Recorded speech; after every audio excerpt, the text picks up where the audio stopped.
So we had some discussion here about this session. Many viewers are unaware of the fact that it's actually a biennium. So we're going to start the whole process over again in February. February 11th. February 11th has been declared as the date the legislature meets again.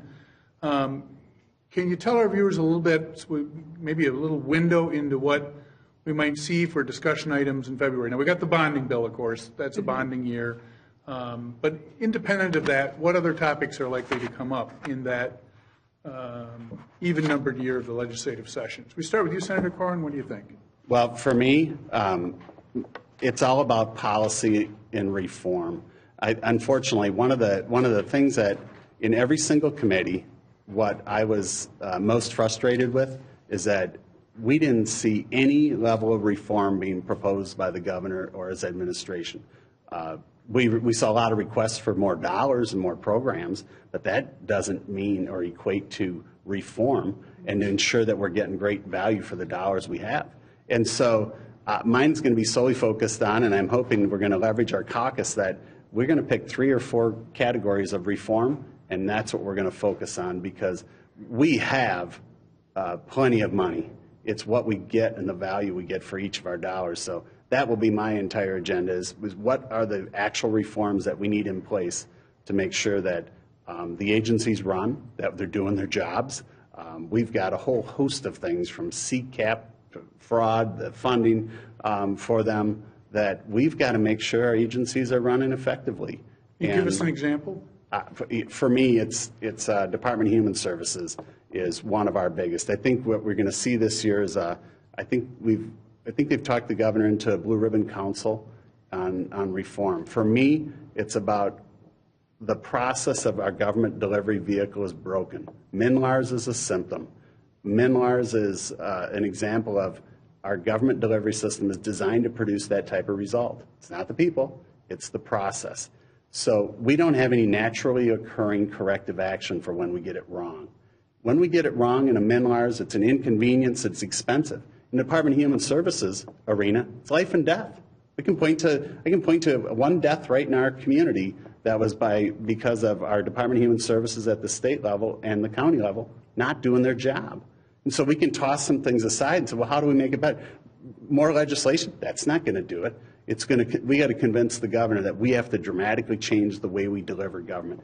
Our decision makers, from Margaret Anderson Keller from MnDOT, I want them out working in the shoulder to shoulder with their front lines. We need the Department of Human Services to be attached to their decisions.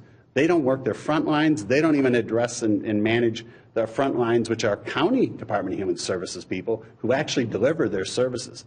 They don't have any say in the systems they use. They don't have any say in the policies in which are created. And then the real product is delivered by our nursing homes, our group home service providers.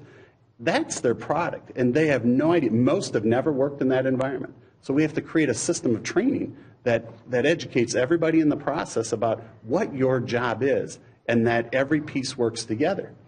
And we have to do that now to make sure that we use and maximize our dollars and motivate the people on the front lines and everybody else to provide a higher value product. At the same time, we then can be assured as a citizen that we're getting great value.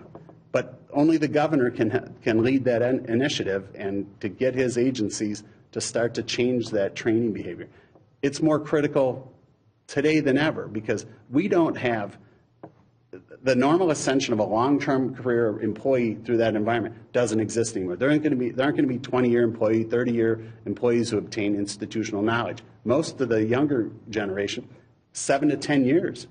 So how are we going to be able to remove people and insert people in a work process and have a training process that makes sure everybody's at peak performance in the shortest period of time, and that we build in the accountability that doesn't naturally exist? So it'll be my sole purpose for being here. Representative Newell, the second year of the biennium, what do you think? That was quite an answer. You know, here's the reality, a little sneak peek into what legislation is really like.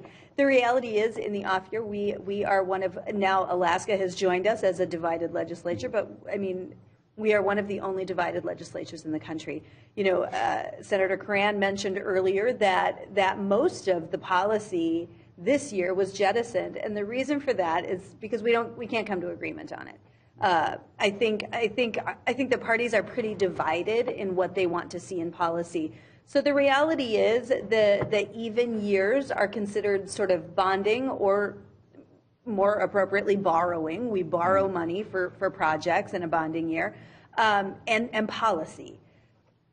I would love to see some good reforms come out of that, and I like to think that there's some common ground. I think everyone understands, to Mark's point, that that our health and human services system needs reform. We are on a trajectory that's not sustainable.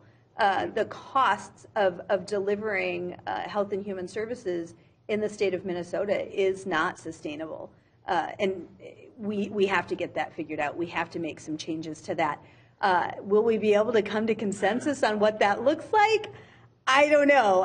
Like I said, seeing the dysfunction this session that we have seen, I'm skeptical. I'm skeptical that we'll be able to come to some agreement. I'm hopeful, but I'm skeptical. Also, again, that is a year that we really dig into some of those projects. You mentioned some of these clean water projects, transportation projects. There are some things critical throughout the state that do need to be taken care of. They need attention.